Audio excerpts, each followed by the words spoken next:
नमस्कार, आप देख रहे हैं HCN न्यूज। मैं हूं आपके साथ रंजना उपाध्याय। उपचुनाव में लोकसभा जैसी फजीहत ना हो, इसके लिए बीजेपी ने कमर कस ली है। सोमवार की सुबह से भाजपा के शीर्ष नेता लखनऊ में बैठक कर रहे हैं। यूपी बीजेपी अध्यक्ष भूपेंद्र चौधरी की अध्यक्षता में होने वाले इस बैठक में कई मुद्दों और विषयों पर गहन चर्चा हो रही है। बैठक में प्रदेश में 10 सीटों पर होने वाले विधानसभा के उपचुनाव, लोकसभा चुनाव में पार्टी के प्रदेश में बड़ी पराजय और सदस्यता अभियान के दूसरे चरण को लेकर चर्चा होगी। इस बेहद अहम बैठक में पार्टी विधायक और सांसद भी मौजूद है और ये मीटिंग राजधानी के विश्वेश्वरैया सभागार में हो रही है। आपको खबर हो कि यूपी विधानसभा की 10 सीटों पर उपचुनाव होना है। बीजेपी के लिए ये सीटें काफी महत्वपूर्ण है। बीजेपी इन सीटों पर जीत के लिए रणनीति तैयार करेगी। वहीं 2024 के लोकसभा चुनाव में प्रदेश में मिली भारी शिकस्त को लेकर भी बैठक में चर्चा करेगी। 2024 के लोकसभा चुनाव में बीजेपी को उत्तर प्रदेश में बड़ा झटका लगा था। 2019 के लोकसभा चुनाव में बीजेपी को जहां प्रदेश की 80 सीटों में से 62 सीटें मिली थी, तो वहीं 2024 के लोकसभा चुनाव में घटकर 33 रह गई। यही नहीं, बीजेपी का वोट शेयर भी इस बार 8.50% घट गया। ये बीजेपी को बड़ा झटका है, वो भी उनके गढ़ माने जाने वाले प्रदेश से मिला है। अब बीजेपी लगातार लोकसभा चुनाव के नतीजों को लेकर मंथन कर रही है। लखनऊ में जारी इस मीटिंग में भी इस पर विस्तार से मंथन और चिंतन होना तय माना जा रहा है। हमारे लखनऊ के सूत्रों से जो हमें इनपुट मिला है, उसके मुताबिक इस बैठक में विधानसभा की 10 सीटों पर होने वाले उपचुनाव और 2027 के उत्तर प्रदेश विधानसभा चुनाव की तैयारी पर विस्तार से चर्चा होगी। आपको यहाँ ये भी बता कि उत्तर प्रदेश की जिन 10 विधानसभा सीटों पर उपचुनाव होने वाले हैं, उनमें 5 सीटें समाजवादी पार्टी और 3 पर बीजेपी का कब्जा था। इस बार बीजेपी की कोशिशें है कि अपनी 3 के साथ सपा के कब्जे वाली 5 सीटों पर भी उपचुनाव में कमल खिलाया जाए। खैर दोस्तों, आपको क्या लगता है, यूपी में जो बाई इलेक्शंस हैं, उनमें बीजेपी इस बार कुछ कमाल कर पाएगी या सपा को ही लोकसभा चुनावों की तरह बढ़त मिलेगी? अपनी कीमती राय कमेंट बॉक्स में जरूर बताएं। साथ ही देश की तमाम सियासी खबरों से खुद को अवेयर रखने के लिए हमारे अलग अलग डिजिटल प्लेटफॉर्म से आप यूं ही जुड़े रहें। धन्यवाद। सरकार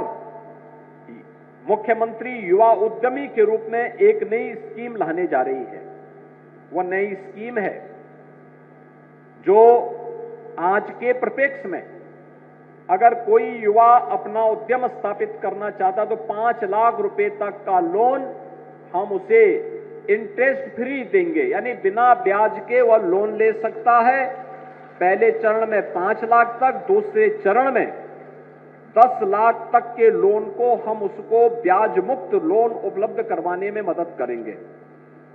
और यही कारण है कि उत्तर प्रदेश में 1 डिस्ट्रिक्ट 1 प्रोडक्ट की योजना प्रभावी होने के बाद लाखों युवाओं को वहां के माध्यम से रोजगार के सृजन की संभावना आगे बढ़ी। आज उत्तर प्रदेश का ओडीओपी दुनिया के अंदर धूम मचा रहा है। देश के अंदर वह एक ब्रांड बन चुका है। हम सबको इसके साथ जुड़ना होगा और मुझे पूरा विश्वास है कि वरुण बेवरेजेस जैसे प्लांट यहां पर व्यवसाय के साथ साथ यहां के युवाओं के स्किल डेवलपमेंट के लिए भी कार्य करेगी। गीडा प्रशासन ने भी इस दिशा में स्किल डेवलपमेंट का एक सेंटर भारत सरकार के साथ मिलकर के आगे बढ़ाने का कार्य किया है। और मुझे लगता है कि यहां पर अगर हम लोगों को बताएंगे, यहां के इंस्टीट्यूशन को इसके साथ जोड़ करके उनका प्रशिक्षण करवाएंगे, उन्हें इंटर्नशिप के साथ जोड़ने का कार्य करेंगे, तो बड़े पैमाने पर आपको स्किल मैन पावर यही गोरखपुर में और पूर्वी उत्तर प्रदेश में प्राप्त होती हुई दिखाई देंगी। और जो एक लक्ष्य है कि निवेश को हम रोजगार के साथ जोड़ें, इसे प्राप्त होने में भी हमें मदद मिलेगी।